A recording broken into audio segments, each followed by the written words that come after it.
Are you thinking about buying a home in San Diego in 2025? Well, there is some big changes that you need to know about. From very interesting market trends to new requirements, even if you just want to go tour a home. So in this video, we're going to break down what's actually happening in the San Diego real estate market as things start to shift. We're going to talk about what's going to be happening in 2025 and a major update on buyer broker agreements that you need to be aware of. Let's get into it.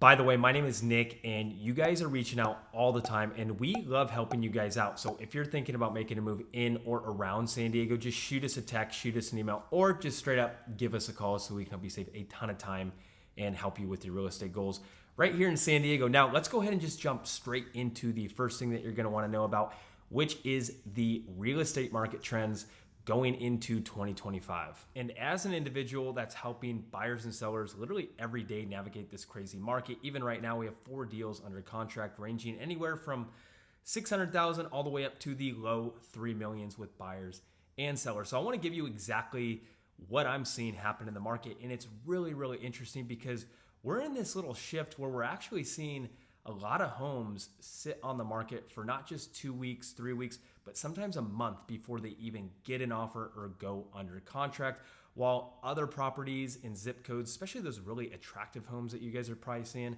these are going under contract still with multiple bids within a week. So you can still expect to see multiple offers on some of these properties. Now, what I will say is if you see a property that's been on the market for 13, 14, 18, 25 days, this is good because you do have a little bit of leverage here. Are you going to get a deep discount on this? Probably not, but will you get more of a fair deal and have more leverage, maybe some closing costs, maybe a lower asking price?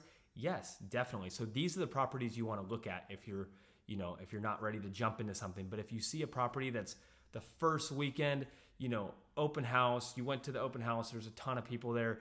Those are the properties where you can expect that you might have to go over asking and you probably will have multiple bids against you. And I'm sure a lot of you have already heard that our boy Jerome Powell and the Feds have started to cut back on the interest rates, which just recently they announced they're cutting them by about 0.5%. The Federal Open Market Committee decided to reduce the degree of policy restraint by lowering our policy interest rate by 0.5 percentage point. That is a huge number, and that's definitely going to have a big effect on buyer behavior in the near future. I mean, lower rates just spark more demand at the end of the day, especially coming off of a period of just such high interest rates of being in the 7s and 8s for literally years. We are now in those low 6s to mid 6s. So I would say that this could really intensify, and maybe you're going to see more competition as we go into 2025. I have this crazy theory that once rates do hit the 5s at some point, you are going to see a lot more movement. You're just going to have so many families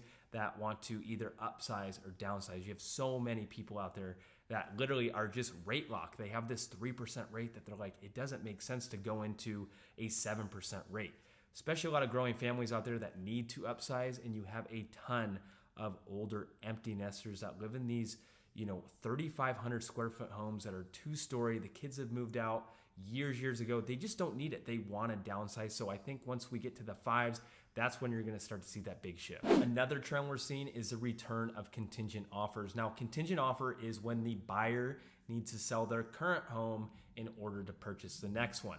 In the past few years, these were near impossible to get accepted. They were always getting rejected because you just had so many buyers out there that didn't have this condition. They didn't need to sell their current home to get into the next.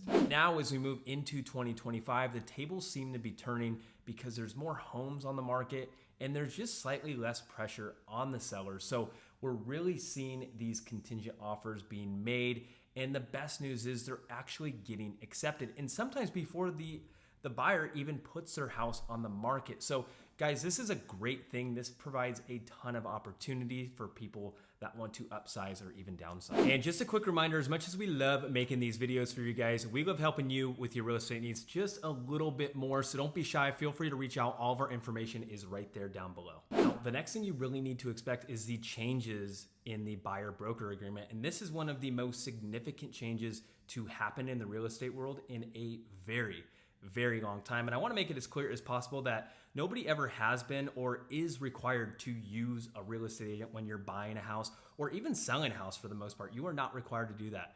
So it is your choice at the end of the day. But I do want to let it be known that nowadays, if you do want to have an agent represent you when you're buying a house, you do have to have a buyer broker agreement. And basically what this is a written agreement between you and your real estate agent, and it needs to be signed before you can even start touring any properties at all. And the agreement's basically going to outline the relationship between the buyer and the agent. It's going to ensure some clarity with the services, the compensation, and the responsibilities of that agent. And yeah, this does add an extra step for the buyers and the agents. You have to have a whole other conversation around this. But if you ask me, this is a great thing. And I think this has been needed in the industry for a very long time because it's going to create a lot more transparency. You're going to have a professional that you actually hired and you sat down with and you talked about, not like the wild, wild west where people were just showing homes to somebody that they didn't even really know. So this is actually a lot better of a thing. And I think people really need to embrace it. But you as a buyer, you really need to sit down and talk with your agent and make sure you know what you are signing. But there is another big piece to this new buyer broker agreement. Who pays the buyer broker compensation? I've been seeing the headlines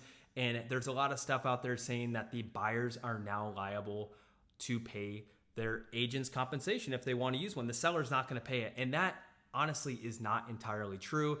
And now that we're well over a month into this new stuff, there is enough data out there showing that sellers are still paying the buyer brokers. And as a person that's writing a lot of offers, we've written about 5 offers with buyers in the past month, and all 5 have been accepted, and not one seller has had an issue paying my compensation in order to get the deal to the finish line. So hopefully that puts an answer to the whole question mark on who pays the buyer broker. Chances are we are still going to see the seller compensating it to get the deal to the finish line. So just keep that in mind. Don't let it deter you and keep you from moving on into your next chapter. Always talk with a good real estate professional who will help give you that data and you can understand what you're kind of getting. The next thing you need to expect is to be prepared. And honestly, there's a lot of buyers out there right now and they are simply just not prepared. So I want to make sure that you are prepared. And here's a few things you can do to make sure you're not missing out on the first or second or even third house, that you're just ready to go. The first one is if you are financing this house, start the pre-approval process right now. Start it now because there's so many people out there that are shopping. They're like, oh, I could easily afford $1 million or 800,000. And they're looking on Zillow and they're going to these open houses.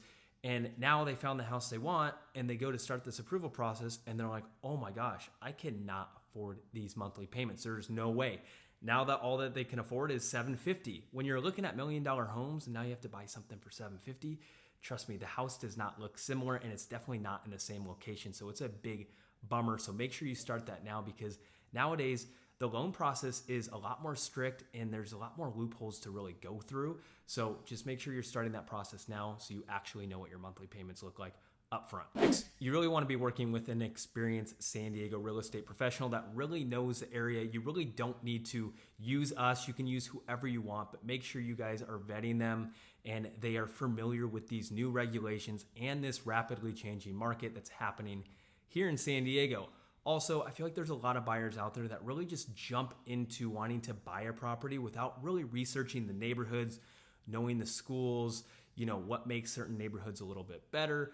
A lot of people just jump into this stuff. So we've obviously created this channel and we have a ton of videos right here that we poured our heart and our soul into to help you guys make this huge decision and help you figure out which area is going to be best for you. And also, if you're looking for more opportunities as a buyer, you should really start considering the time of year you purchase because I honestly see a lot of opportunities for buyers towards the end of the year, right around the holidays when there's just not a lot of people shopping because think about it. The holidays are coming up. They're traveling. They have work going on. They're just not really engaged in that. They're really looking right after New Year's. That's when it starts to pick up a lot. So if you're looking for a little bit of opportunity, end of year is good. Also, summertime. Summer.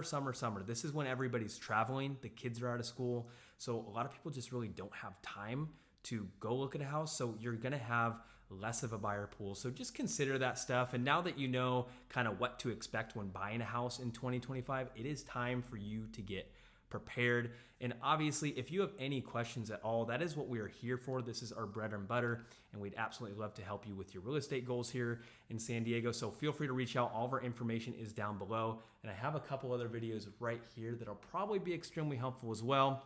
I'll see you there.